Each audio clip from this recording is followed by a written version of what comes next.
Welcome to Fresh Catholic, a podcast for those who are converting, reverting, or simply want a fresh perspective of the Catholic faith to help them to open their hearts and minds to become closer to the love and goodness of Christ. My daily prayer is that I will be a bright light to others, to be filled with the love and light of Christ, so that when people look at me, they see Him radiating out from me for His glory. Hello and welcome. I'm Lori Balderas and I'm so happy you're here. Well, I'm very excited. I know I feel like I say that every week, but I am excited, you guys. I am excited. I have a very special guest today, all the way from New Zealand, my first international guest. Oh my gosh, I'm so excited. Anyway, I will introduce him in a moment, but I just want to say, already today has been a tiny bit challenging, I must say. And I had a wardrobe malfunction. We've had technical difficulties. We're getting a late start, but you know what, Satan?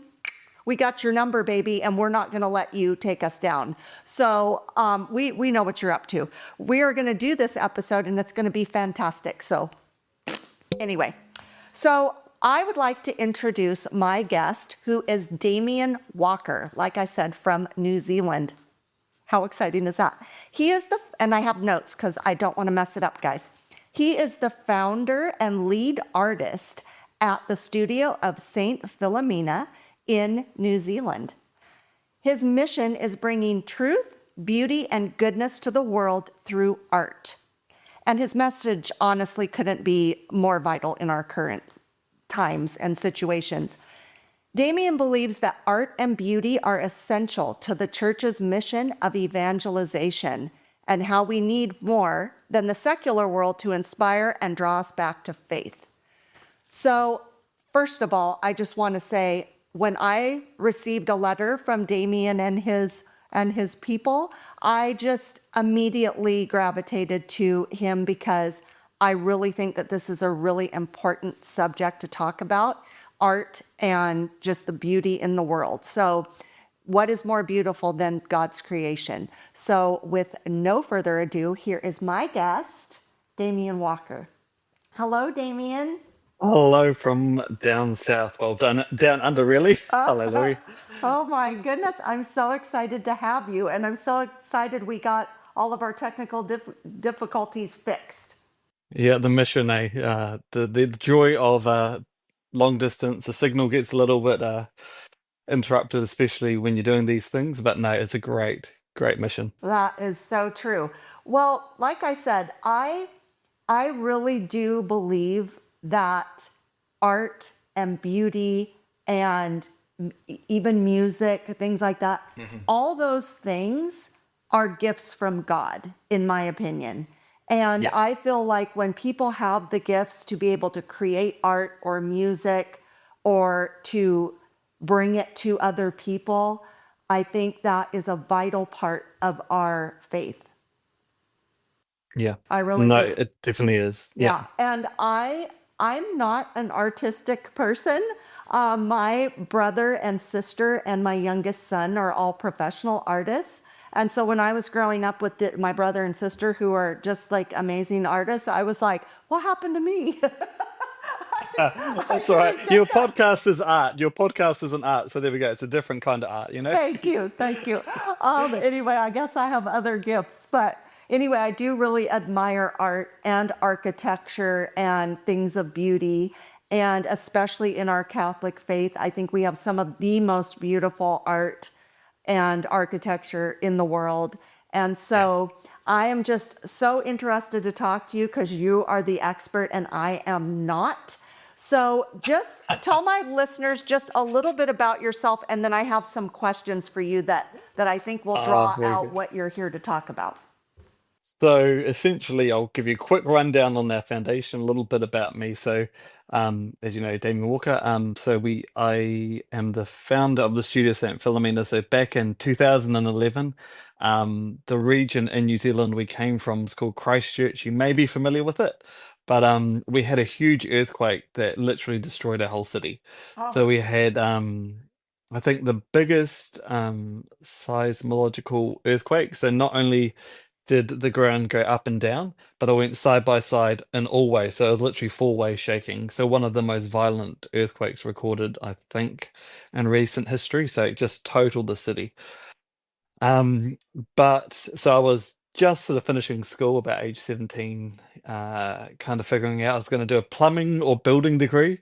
And I thought, right, okay, Lord, what do you want to do? And I remember mum and dad sitting me down going, what are you going to do? And I thought, well, my ministry was literally shaken into start.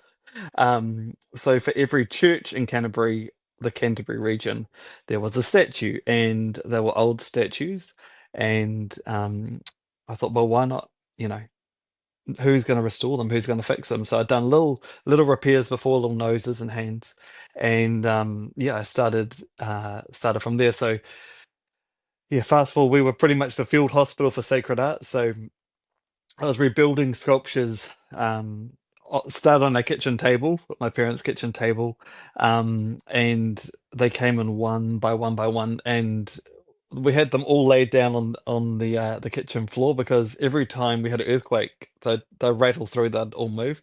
So I remember there's a few times Dad and I, we were restoring one of the first statues, and we'd have to hold on to it as an earthquake would shudder through, as you know, the place would, it was like a train would hit, and there's a big Oh, vibration. Um, Great experience, good for your, if you want to know the power of God, come to New Zealand. Um, but yeah, so that was essentially the foundation of the studio, and then from there we gradually moved in. So um, yeah, we started building the statues, and then it sort of progressed on from there. So then fast forward essentially a little bit, the timeline is then fast forward to about 2019. I had the amazing opportunity to visit Australia, and while I was in Australia, I visited a statuary, and his name was Joseph, and he had the last statuary collection in the Southern Hemisphere. So he had these molds, and I met him for a conference, the Australian Bishops Conference. They put on an architectural and liturgical uh, symposium, which I visited. So I had the opportunity to meet Joseph while I was there. And anyway, a few months later, I came back to New Zealand, and then a few months later, he gave me a phone call. He said, "Hey, Damien, you know how you want those you visited the statues, and I've got the molds here. Are you interested in them?" And I thought, oh, let me think about it. Let me think about it. And then he gives me a call a month later, said, "Look, I'm wanting to move. If you don't want them, I'm going to throw them out." And I thought, okay. Thank you, Jesus, being more direct than you can be. So, yeah, 2019, then yeah, and then it was flowed into 2020. So we moved it. So there was seven shipping containers of original Italian molds that are oh, now in the studio's collection. So we've got, yeah, I think 700 sculptures from Saint Michael the Archangel through to Raphael, through to Saint all your saints, but then also um, a few like Winston Churchill, and also then we've got the whole mannequin selection, so all the glove molds and the busts that they used to have the dressmakers on. So we've got a range of different sculptures. oh my goodness. So that's part of it, yeah. So So how it's big quite a are vast array. how big are they? The Oh, so molds. yeah, so you've got from 2.5. Now this is where I get confused with meters and yards.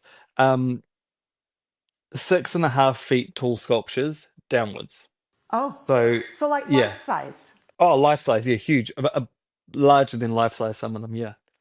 Oh my gosh, you Yeah. must have a ginormous place to keep them. Yeah, they currently, yeah. So they're all stacked into the containers at the moment. So we've got, yeah, a few. I've got a few of them. Oh my goodness. That's amazing. So And so you were raised Catholic? yes, raised Catholic, a big Catholic family, amazing Catholic parents, and then yeah, essentially started the mission. Literally started from the earthquake, and then yeah, it's been an incredible opportunity to learn and revive the skill. I mean, in New Zealand doing this specific job. I think I'm the only one that I'm aware of, but there might be others. But yeah, it's a very small field in this part of the world. So is that what you do full time? Yes, I'm a full-time sacred artist. Yes, yeah. Wow. So it's a bit of a mission, but I think it's a foundational. The foundation core of our belief is through beauty, and having the opportunity to revive it is so so important. Right. Um, and I'm reviving kind of the theology because a lot of the images that you see in your churches, Mary in white and blue, they're a little bit sentimental, but we have lost. I would say even post Renaissance, post Reformation, the art back pretty much the Renaissance, it was designed for theology, so as a theological tool, but recently it's gone sentimental, if that makes sense. So we've lost the essence of our Catholic culture. So our mission at the studio, my mission, is to revive truth, beauty, and goodness by using the basic cause of our Catholic faith, but reviving the original mission which the church has used art is through as a theological teaching visual means that can point us back to Christ, back to the foundations of our church and back to scripture, and then pointing out from there back into our time. So it's kind of looking outwards, but then going back into, from the early church backwards into ourselves, into knowing Christ and his mother, into contemplation. Wow. It's interesting to me that I think this happens to a lot of people where you think you have one path or you're trying to make a discernment about what your vocation is going to be or what your path is going to be. And then God comes in and like It literally shifts it shakes you or into it. literally shook you. Yeah. But I just always find that interesting because I think some people are born and raised and they kind of have a gift for something and early on Yeah. they know, like my husband Simon, he's always been a creative, since he was a little child and kind of a Yeah. filmmaker since he was a little child. And some people have that, and other people find out later what they're supposed to do. So I find that part of your story really interesting, that Yeah. it was kind of like decided for you and then you embraced it. Yeah. Essentially, I suppose it was from the rubble, um, was the foundation. Yes. Essentially, putting restoring art was essentially was giving back to these communities because people don't realize that some of these smaller communities or even parishes, the heart of a parish, the devotion of the parish and the parish's identity is actually quite tied into an image or a devotion. And I mean, some of these statues, I mean, in New Zealand, it's incredible because we are a country of immigrants. It's funny compared to America. There's a lot of different thought perspectives, but in New Zealand, we are still a very young country. Um, so our images came across with the missionaries, often in hay boxes, um, and they were part of the foundation of the evangelization. Often came out with the nuns or the priest with the statues and vestments, and that was it. So it was amazing while I was doing these restorations, is looking at all the colors of plasters because so a lot of the sculptures are made out of plaster of Paris.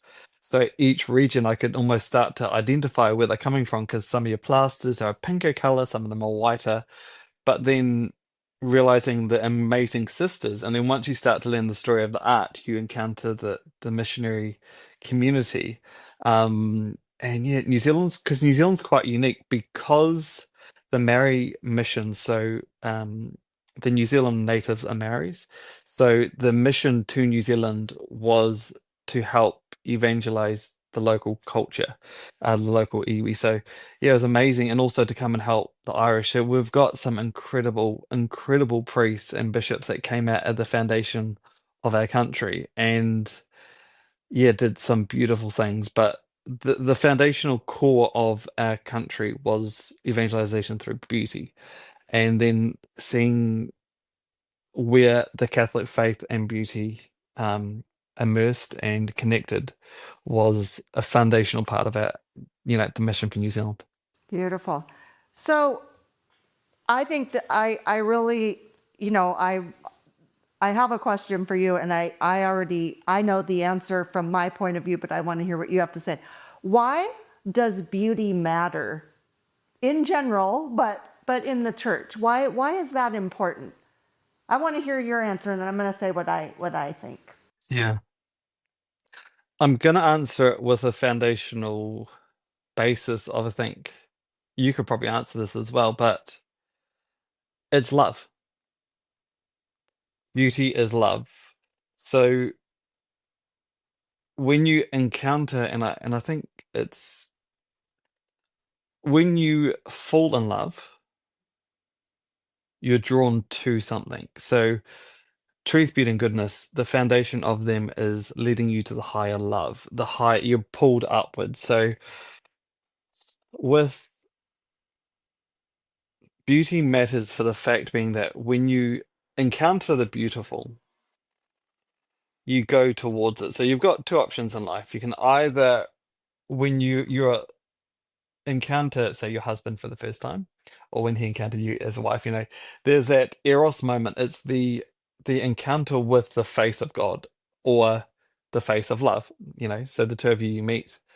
You've got an option. You've either got the opportunity to engage and go towards, or the option to run away. It's scary. And that's why this is a battlefield going on, because with beauty, it's either leads you in or it repels you. So when you fall in love, you've either got that fear moment of, do I encounter this person and do I meet them and engage with them? And do I contemplate and find out who they are? Or do I run away from them? If you take the risk of engaging in love, you meet them, you court them, you get to know who they are, where they're from, you meet their family, and you build a beautiful relationship. You build a family, you build the foundation, you build a life. And then you get to know each other and you grow in holiness together. Then let's parallel that to beauty in the church. When we encounter the beautiful, it doesn't matter how many homilies a priest can do, it doesn't matter how much we preach. Christ in the incarnation took on matter. When he said, verbum cardum factum est, and the word was made flesh, he physically took on the nature. For us in the church, we are people of that acknowledge that we can take things of the earth and give glory back to God as God came down from heaven. So it's a conversation between heaven and earth, but giving our best and most beautiful back to God. So when we encounter that beauty, it is the eros moment where we are seeing the face of God. So it is, what is this? So it's that, what is this? So you can enter a space. This can go through for all the art. So you can be into the most beautiful single, cantor singing a piece of music in a barren church, and it can move you to your essence, to your core. It gives you that moment of, what is this? That awesome moment. You're awestruck. But with art, or the arts, but I'm going to say sacred art specifically for what I use, is it's that moment where you see the lover, see God, and God is calling us to encounter him in a deep way. Then when we en- engage with the, what is this?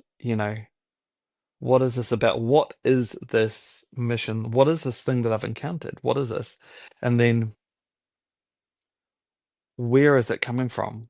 Like, where is this feeling? Where is this emotion? Where is this, um, what's this about? So you engage with it, you pray.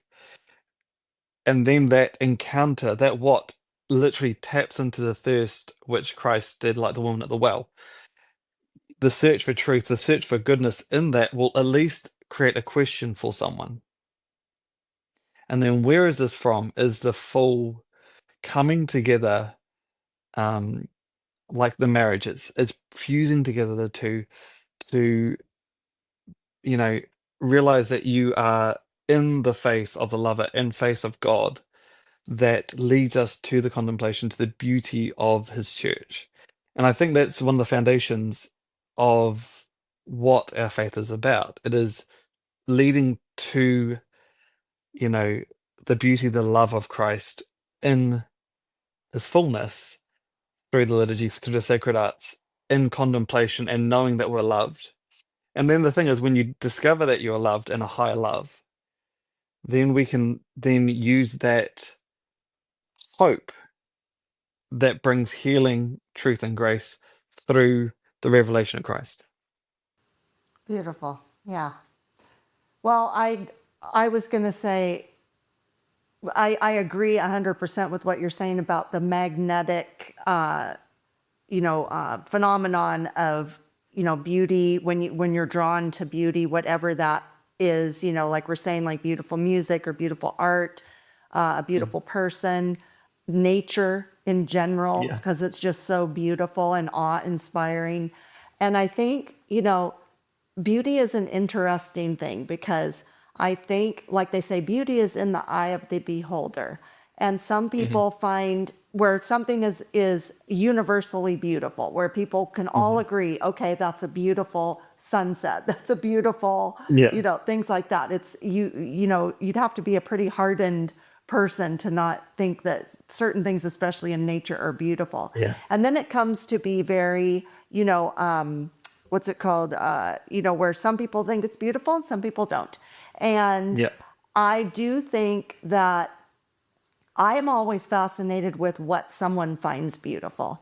And Mm. my brother, like I said, being an artist, I remember when I was a child and I would say, "Oh, I don't like that painting. That's ugly, or that's not good." And he'd say, "You can never say that about someone's art because it's their art Yeah. and it's their feelings, and you might not care for it, but you shouldn't say those things because it's a beautiful piece to them," which Yeah. I thought was good. I'd never forgotten that, and I was pretty young when I Yeah. when I said that.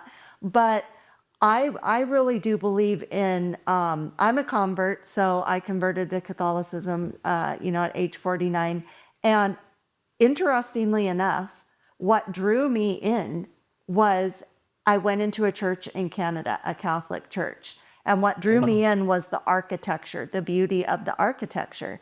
That's the reason that I went in that church. I didn't go in because it was a Catholic church. That meant nothing Yeah. to me, honestly. I went in and I thought, oh, this is like beautiful. And honestly, what it was is that God was in the church. Jesus Yeah. Christ was in the church. That's what my favorite deacon has told me is the reason I went in and felt so different, even though I was a Christian, a watered down Christian, was I went in, it was physically beautiful. Yeah. It was an emotional experience for me to go in there. I didn't know why. Yeah. And consequently, because I went in that church, it made me interested in seeking out the Catholic faith. Mm. And to me, that's like you're saying, being drawn to that Yeah. love. And now I'm just, anything that has to do with Jesus, I'm very drawn to because I love him Yeah. so deeply. So I do think that, I know this might be not a popular thing to say or a nice thing to say, but I truly believe that the Catholic churches are the most beautiful. And I Yeah. think, we have so many things in our churches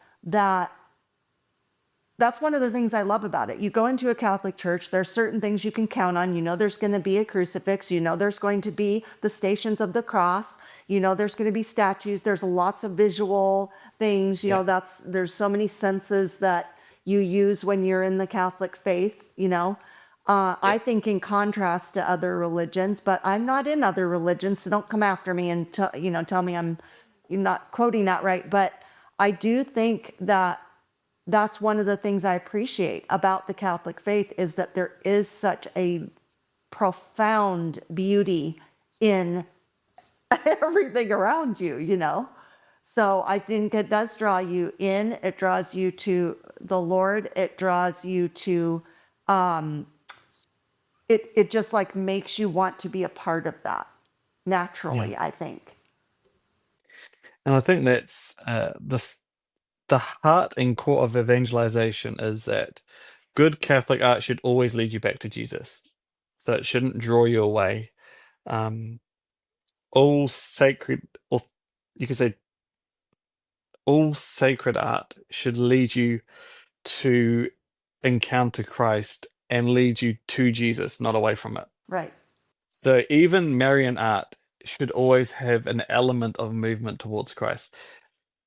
Even some of them direct, but if Mary is always, like I love to say, she's the moon and Christ is the light of the world. So the light from the sun reflects on the moon. So all our devotion leads back to Christ, so she's reflecting the light of Christ as the vehicle. And I think it's so important. And as you said, the architecture, um, when you realize that the church is like the garden and all the architecture that you're entering into the new garden, and it's the revelation of Christ in the church, but it's also the temple, the holy of holies. It is the experience of walking through generations of history, of sacred art, of ideologies, of well thought through theology that leads us to this point that yes, we are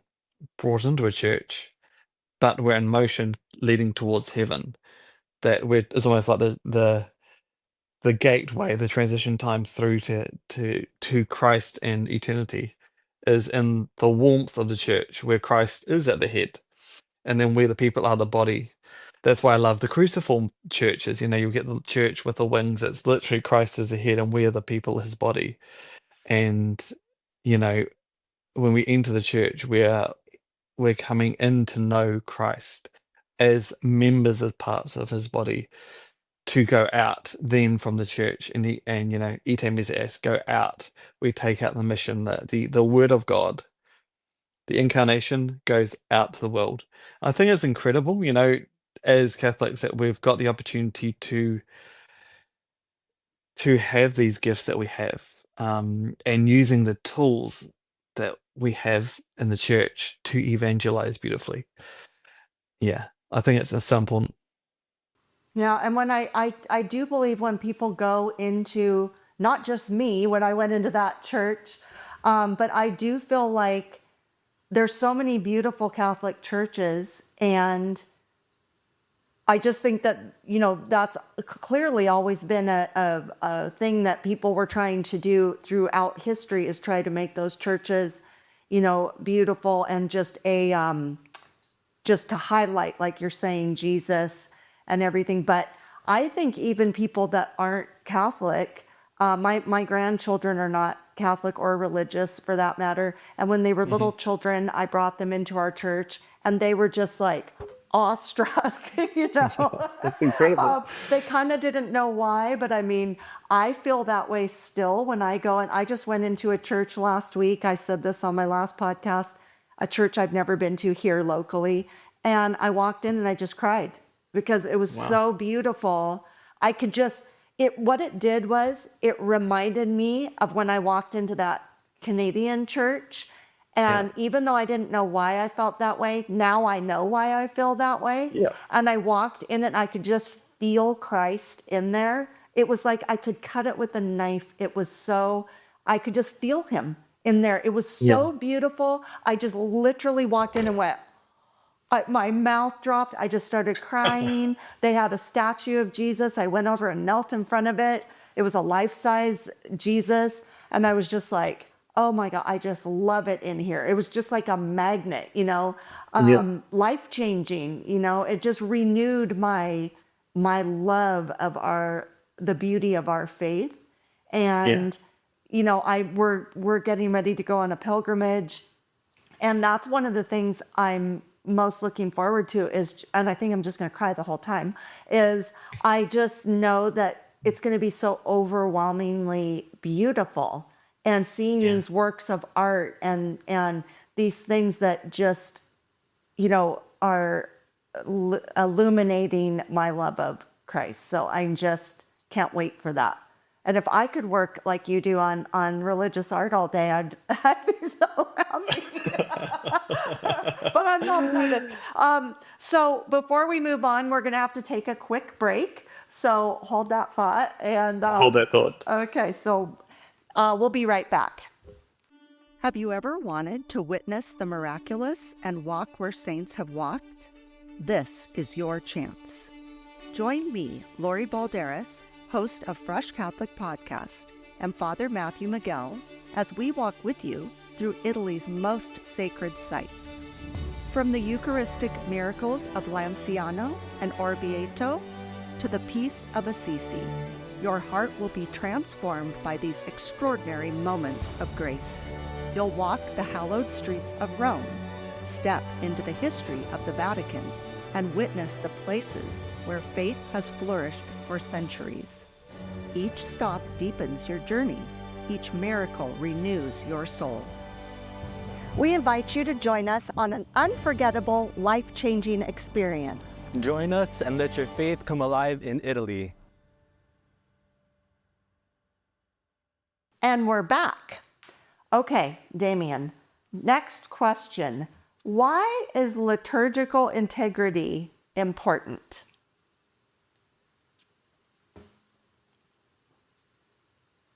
I think I'm going to link it back to what we were just talking about before. I think liturgical integrity is an important part of the church. And also, I think it's the fundamental mission of our faith is the liturgy. So the art in itself, the liturgical art, should draw us back into the liturgy. So if it's a trifecta, really. So you've got when we give the best back to God, if we focus it more, going back to that core mission of if we truly want to give the best back to God, like they did in the temple, the gold, the incense, the smells, the bells, the whole lot. It is a form of conversation. The liturgy is a conversation between God the Father, the Son, the Holy Spirit, sending down to humanity to touch the lives of us and bring grace and healing that comes with it and hope. So in the liturgy, what the purpose of the liturgy, Sursum Corda, lift up your hearts. I think the goal is to, with beautiful liturgical practices and giving beauty back to the liturgy through the arts, through the sacred music, it's an incredibly powerful means of evangelization. Um, the sacred art. So we'll start with art. Art leads you into contemplation, so it leads you in. The music leads your minds upwards. The art leads you into contemplation, and the Eucharist draws you into the encounter. So it's a triangle. It's constantly moving. And I think it's a fundamental part of our faith because if you think of this, we've got the Trinitarian symbol as well, and it's also the love symbol. It's understanding that by giving our best to God, He can do so much with it. And I think, the power of beauty through the liturgy and the revival of beauty in the liturgy is a fundamental part of our faith. And I think the more beautiful and the more beauty that we can give back to God, the best of our materials, it will it allows space for parishes and communities to be, just to be, in the essence of going into contemplation and actually having an encounter, to be able to sit in a space that is sacred and let the liturgy wash over us. It's very powerful. It's a very powerful tool, and it's living because when we're immersed into sacred liturgy, we are moving. Time freezes, and we're just in the face of we're facing God. It's the encounter where God and heaven comes down to see us, and we meet and we join, and we can just be. And for me, that's if you look at that from the integrity part of it, it's crucial. And I think that's what's been a big revival to a lot of people are coming to Catholicism, for the fact being that it is the encounter where there's so much noise, so much loudness in the world, there's so much movement, but it's incredible if you go into a liturgy and you either hear the sound of an organ to start off with, or there can be a simple, response of a psalm or something. That sound, that moment, that tone takes you from the world, and you know that you are somewhere beyond yourself. It's not the sound of the world. These are the sounds that elevate you. And I think, there's something beautiful with our faith because we're living, our faith is living. But, people, you see them, they take the statues in procession, honoring the saint or Christ. But then you'll get a Corpus Christi procession, the movement. It's a living faith. The church isn't designed to be stale. It's moving. It's alive. It's got a heartbeat. It's got a pulse. I think it's so crucial to revive and give hope to parish communities. And I think using the tools that the studio has got, I mean, for us, um, giving the church back its integrity is important as well. A lot of the churches have been neutralized, but I think we've got the opportunity because understanding where that thought process came from with the neutralization, um, a lot of it was to do with going back to the early churches and less distractions. But I think, and I can see where that thought process came from. But I think now's the beautiful opportunity to give back and show the love that Christ has for our communities, to give back and reinstate some of those gifts that we can restore back to communities. And I think that's important. Um, Even it's, we've got different cultural backgrounds and different communities. So it's an incredible opportunity to revive some of these traditions or even regional traditions. And it gives the dignity back to the communities because they have something they can identify themselves in and see themselves as part of. Right. Well, I know that Simon and I both feel like our Catholic faith and like going to our Catholic mass, one of the reasons we love it is we believe it's just very traditional, very Yeah. reverent. It's different. I was a Christian and, a Protestant. And looking back, I now think it was just so watered down. It was a lot of noise. It was a lot of socializing. It was kind of there for the wrong reasons. Like, not that I was doing this, but a lot of people were like, well, what is she wearing? Who's with who? Yeah. Like they'd be chattering away, or there's a lot of, kind of jarring music, or, am I at a rock concert or am I at church? Yeah. Some people that works great for, and not downplaying that. I'm all for whatever your faith journey is. You should, whatever gets you to Christ is none of my concern or business. I just want everybody to go to Christ. And of course, I'd love Yeah. everybody to be Catholic because I love it so much.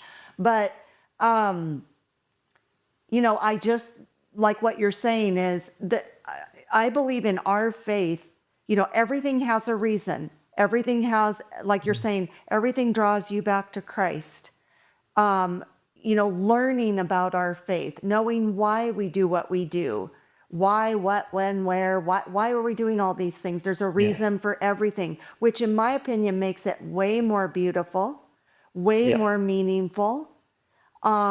It, it helps me to have a better relationship with Christ. It Yeah. helps me to seek him out. And I love being, in the church. Being in nature is great, but I love being in the church, and I know he's in there. He's out in nature as well. I know everybody. Don't come at me, but it's more that I know he's in the church. I love the traditions. I love that he started the church. That means a tremendous amount to me. It's his church. It's his way. He's the way, the truth, and the life. It's not Mhm. Fred's church. It's Jesus's church. I just love all that. I love to be submerged in it all. And, that's why I do feel like some people, even when they wander into a church, in a Catholic church, they can feel it. They can feel that beauty. They can feel the history of it all. Like you were talking about, it's the church is a living thing. It's a living, breathing thing. It's not something that, like you lock the doors and it stops.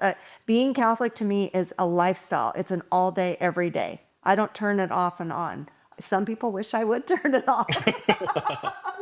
I'm not going to. No, but I agree with what you're saying, and I do think the liturgy is very important. All these things are important to our faith and drawing people closer to Christ, of course. I think especially with young people these days, it's like a magnet, It just, I think because it's so fast, the world is so fast, there's so much overloaded information and overstimulation that you don't have the time to be. And that's essential, People don't know how to be. And, Jesus went into the desert for 40 days. People forget that Christ went into contemplation. So that's why I think there's great hope, especially in America. It's less so down where I am, but a lot of parishes in the states I know have got adoration chapels, and I think it's giving people the opportunity, America and Canada, but they've got the opportunity to be and pray. And I think, yeah, it's interesting. I was involved with a youth group, one of our local parish youth groups a few years ago, and it's interesting. Now's the time where they search people are young people are searching for the truth, and that there's not that time to they want the answers and they want to know the essence of what's happening. So yeah, it's a really powerful tool, I think, using beauty and knowing your faith, that you can be able to have the opportunity to respond to them, because you've got a very short window. If you can't respond to them in the correct way, it's very difficult because they're gone. But I think using Wait, you mean the children, like the youth? young people. So I would, yeah, sorry, yeah, to clarify. So yeah, but in a youth group, this was from my experience of talking to them several years ago. But I think, yeah, they're searching for the truth, and they know it when they see it. You know, yeah, we had quite a few families come into the faith during our youth group years, and yeah, it was incredible just seeing how on fire these kids became. But evangelizing through using the things in the church, so you can give a whole talk pointing out the crucifix or the visual aids, because my words are only words, but you add a rich tapestry of visual elements to it and point out, this is what I mean, and this links to this, and this links to this, and this links out to this. They get it so fast, Well, and again, it goes back to a lot of people that were raised in the Catholic faith. Many of them don't know why they're doing what they're doing. They just do, they just Yeah. kind of go through the motions. Excuse me.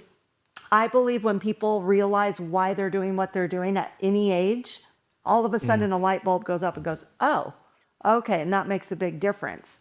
And Yeah. I think you're right that the youth or young adults, they all want answers. They all kind of want their answer. The world is telling them all sorts of crazy things, lies and misconceptions. And, it's very confusing, not just to the Yeah. youth, but to people in general. And I tend to go back to whatever Jesus says, whatever his take on something. Sometimes it's hard to hear what he has to Yeah. say. Contrary to what a lot of people who aren't close with Jesus think, oh, he was just a nice guy. He always said yes. He loves everybody no matter what. Well, he's a very firm person. Yeah. He's our very firm but loving God. And Yeah. he is, he sets his boundaries. Like you were saying, he would go, he went off to the desert, had that quiet time, but he would do that often in his ministry. He would take off and go pray. He needed some alone time with his father. in this day and age, everybody, not just youth, they're also consumed, as we all know, with everything. But having that quiet time of contemplation, meditation, prayer, where you're blocking everything out. Anybody that listens to my podcast, honestly, every episode I talk about going to the Adoration Chapel because I Yeah. love it so much because it is so quiet and peaceful. And that's where I can really hear what God is saying to me. That's where I can go in and be quiet and listen to Him. And it brings me such peace and clarity. You know, when I Yeah. need an answer, I go in there and that's where I'm getting my answers. And Yeah. not that He's not answering me in my everyday all day, but you know, like you're saying, you know, many of the things you're saying are very clear to me and very true. And Yeah. I do think, you know, people do want the truth. They do want to hear what the truth is. How do we find out the answers? What are the answers? How, you know, another thing that I think is really important, and many people look down on this, is the lives of the saints are so More important powerful. because Yeah. we don't worship the saints, but I'll tell you what, if you read about them and learn about them, it's their deep love and devotion to the Lord, Yeah. unwavering devotion. Simon got me a saint book for Christmas. It's 365 days of saints, a different Oh, saint's that's day. great.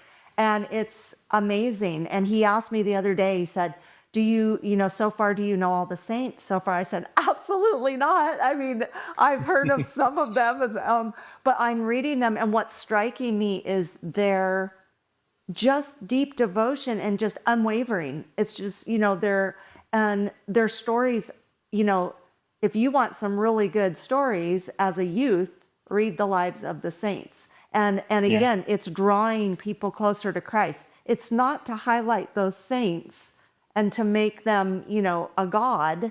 It's that they're good role models of how we should be living our lives because we all want to be saints. I know I want to be a saint. That's what I want to be when I Yeah. grow up. So, Yeah. Yeah. Yeah. yeah, so I think, you know, that's really interesting. And I do think that not just youth, but a lot of youth are just starving and starving and dehydrated from our Lord. You know, we all need Mm. to soak Him in and consume Him, you know, Mm. figuratively and literally consume Him Yeah. No. so that we can get closer to Him and be more holy and like Him. No, it makes sense. It makes 100% sense. And I think, you know, you think the woman at the well, when she encountered Christ, you know, that thirst that He untapped in her. And I think everyone, we all are like her. You know, we've got that thirst for God. And if we don't know we're thirsting, how do you know you're thirsty? You know, but then you have that first sip, and then it's the wave that hits you of rehydration. You know, it's that wow. You know, what is this? And you are forever thirsty, as opposed to not thirsty at all. And I think that's what we have got. That's why Catholic faith is so beautiful, because you can taste and see the goodness of the Lord. But not just that, we can then use these incredible tools to evangelize. You know. I think, and the saints are very powerful. Many people are like I say, starving and thirsty, but they're seeking out the wrong thing. You know, Yeah. have you ever been thirsty and you'll drink something else and you'll think, well, that didn't satisfy me at all. I would really just like some water. You know, that's Yeah. what's going to satisfy me. Or you eat something that's not nutritional, isn't nutritious, and it just leaves you feeling awful. And when you have something Yeah. that's really healthy and good for you, you tend to feel better, you know. So Yeah. Yeah. I think we're all seeking something, but people get off track. They seek out the wrong thing, and then God willing, they'll circle back around. You know, God's a magnet, Jesus is a magnet, and they will, you know, be fulfilled with Him. I mean, He's really Yeah. what everybody's looking for. They just don't know it yet if they haven't Yeah. already encountered Him, you know? Yeah. Many And I people think reject it's him, because they don't think that he's it. But most people, if you ask them, what are some of the things you want in life, they'll say things that just aren't important. But ultimately, Mm. at the older you get, pretty much all you want is peace. I know that's what I'm Yeah, seeking. I yeah. used to want things. I'm seeking peace at this age. So, you know, Mm. and I think we want that for everybody to feel peace and love. And, like you're saying, everybody wants the truth, but a lot of people can't Mm. handle the truth. And I think that if you think about it, like I was painting the other day, and it kind of dawned on me, like, as we go through life, um, our faith journey is a bit like, when people do the work on themselves. So you can go through, if you tie faith and say therapy, for instance, like when you do the work, it's a bit like the encounter with Christ. It's like looking at a mirror. Say, for instance, our life is like a mirror, and it's not clean. You can't fully see yourself in it. But as you deepen your faith, you do the work, you encounter yourself. It's like you get the opportunity to clear that mirror and see God's plan for you. And it's like the dirt and grime, you see it clearly, but you have the beautiful opportunity to clean it. Even though there's pits and there's stains and there's cracks in the mirror, still it's a revelation of who you are through the eyes of God. So it's almost like the clarity, the spiritual clarity, but also the hope that we have that we can see ourselves through this grime, through the and for me it's the same as painting. I start off with a canvas or a sculpture. I never know what it's going to look like because I start and it's a very muddy stage, and the clarity comes over time. It's not just, several moments. It's a developing to get to the clarity. And I think if you look at it through the eyes of faith, it's an opportunity for us to grow to see clearly. But I mean, you'll never get full clarity till you're dead. That's the truth. But the revelation of ourselves through the eyes of love, to grow even taller, higher, and to know ourselves through the eyes of God. I think it's beautiful. There's a beauty in it. It's that knowing who we are and where we're going. Um, and that's what art does. It reveals in us, who we are, what we're coming from. And that's why good art should provoke these questions of emotion. It should provoke a sense of dignity, of giving back. It shouldn't shock. Catholic art should not shock you. It should be shocking, but not shock, in the sense being of repulsion. It should draw you in, not repulse. And if it's repulsing, okay. But that's not where, I mean, even in the Vatican, during the Reformation, the Vatican itself is the biggest fight against Reformation. All the saints, as you walk through the Vatican, you walk up and walk up and walk up and walk up. And then around the throne of St. Peter is the four biggest saints of the Reformation. And they're all pointing towards the throne of St. Peter. And not many people realize this, but they are literally proclaiming, we are Catholic and we have fought the faith, and this is the truth of our faith. Tuus Petrus, there is Peter. Look, there is the foundation of our faith. There is the Holy Spirit. You cannot argue with them. And it's the four great evangelists of the Reformation that fought all the heresies, but they're all pointing towards the tabernacle, towards the chair of Peter, towards the strength of our faith. The seat, the foundation of our faith in the Vatican is being literally directed to us, saying, here is your faith. And not many people realize this, but when you walk through the whole Vatican, St. Peter's is pointing, directioning towards the Chair of St. Peter, towards the tabernacle, towards the Holy Spirit. The Holy Spirit is enlightening us through the eyes of faith, through Peter, to the church, through Christ and his church. And it's incredible. Like, it's powerful. But it's, let a mortal flesh keep silence when you understand that moment, the gravitas of that moment. It's quite incredible.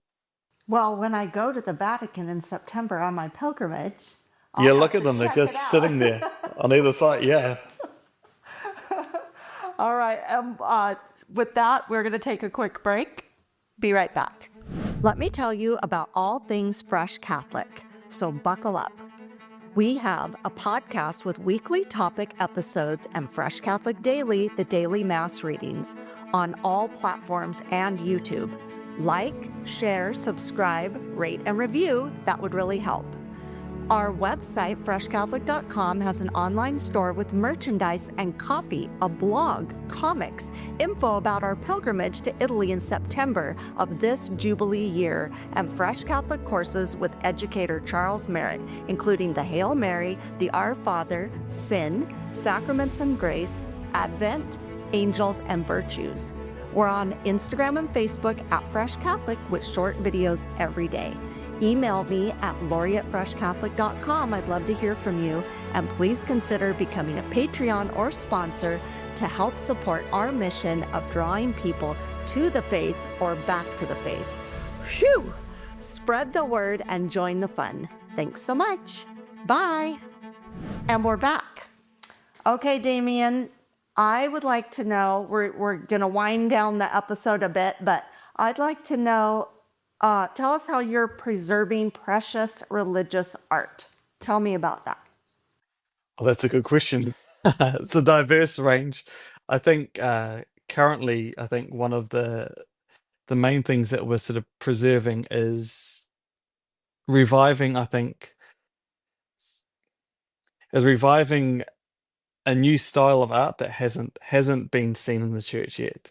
And I think what I would, the mission that we're trying to revive is beauty. So currently what we are doing in the studio is doing full church fit out. So we're going into communities and being able to work alongside a parish or a priest, and be able to give them the opportunity to see with a new vision what we can offer. So, like if it's new flooring and new statues, but yeah, reviving the beauty of the churches. And that's, I suppose, part of our mission.